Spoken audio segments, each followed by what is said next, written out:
La vie d'un Congolais ne vaut-elle pas la vie d'un Ukrainien?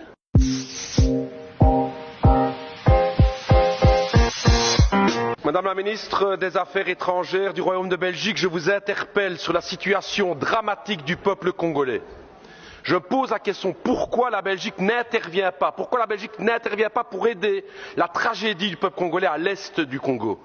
5,4 millions de morts, des centaines de milliers de déplacés, 1 million de réfugiés à Goma, et une responsabilité écrasante qui pointe du doigt le Rwanda présent à l'est du Congo avec son armée.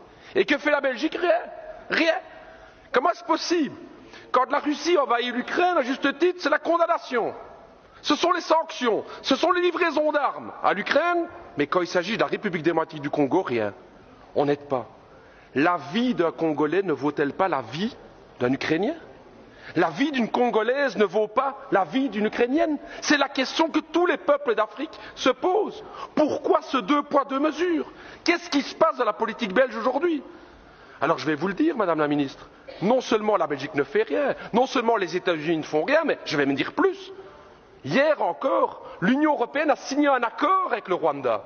Un accord sur quoi? La gestion durable des matières premières. Nous y sommes. Le coltan, le cobalt, le nickel, le diamant, le cuivre.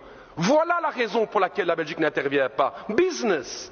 C'est l'argent. C'est ce que mes amis congolais me disaient. J'ai travaillé 2 ans à Kinshasa. Et ils me disaient, Raoul, ce qui se passe en fait avec le Congo, c'est ça, c'est que notre sous-sol est plein de richesses et que l'Occident regarde pour se faire de l'argent, parce que ce deal avec le Rwanda, soyons clairs, c'est pas du Rwanda que viennent les diamants, c'est pas du Rwanda que vient le cobalt et tout. Tout ça vient de l'Est du Congo. J'ai envie de dire à tous mes camarades congolais et à l'ensemble des peuples africains, on le voit aujourd'hui, les puissances occidentales ne pensent pas à votre bonheur, elles ne pensent qu'à une seule chose, c'est l'exploitation de votre sous-sol.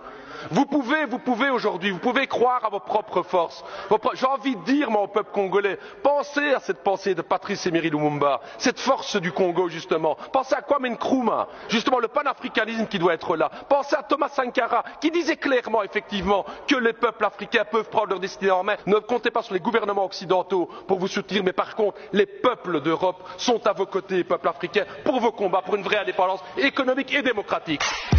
Je m'adresse à vous aujourd'hui avec gravité. Une tragédie se déroule sous nos yeux en République démocratique du Congo. La vie de centaines de milliers d'enfants, de femmes et hommes est en danger. La situation à Goma est particulièrement dramatique. La ville est encerclée par les forces du M23, un groupe armé de rebelles soutenu par le Rwanda. Près de 2 millions de personnes sont prises au piège à Goma. Les principales voies d'approvisionnement sont bloquées par les rebelles. La situation humanitaire s'aggrave de jour en jour. Face à cette crise, l'Union européenne et la Belgique doivent agir. Il faut que le gouvernement rwandais cesse de soutenir les rebelles. Il faut que les autorités congolaises cessent tout appui aux forces démocratiques de libération du Rwanda. Il faut aussi mettre en place, sous l'égide des Nations Unies, un tribunal pénal international pour la République démocratique du Congo. Il faut en effet rendre justice aux victimes, arrêter les seigneurs de guerre et les condamner pour les atrocités commises en toute impunité depuis des années. Je pense notamment aux 500 000 femmes victimes de viols. Nous devons unir nos voix et nos efforts pour mettre fin à cette tragédie. Ces violences doivent cesser immédiatement.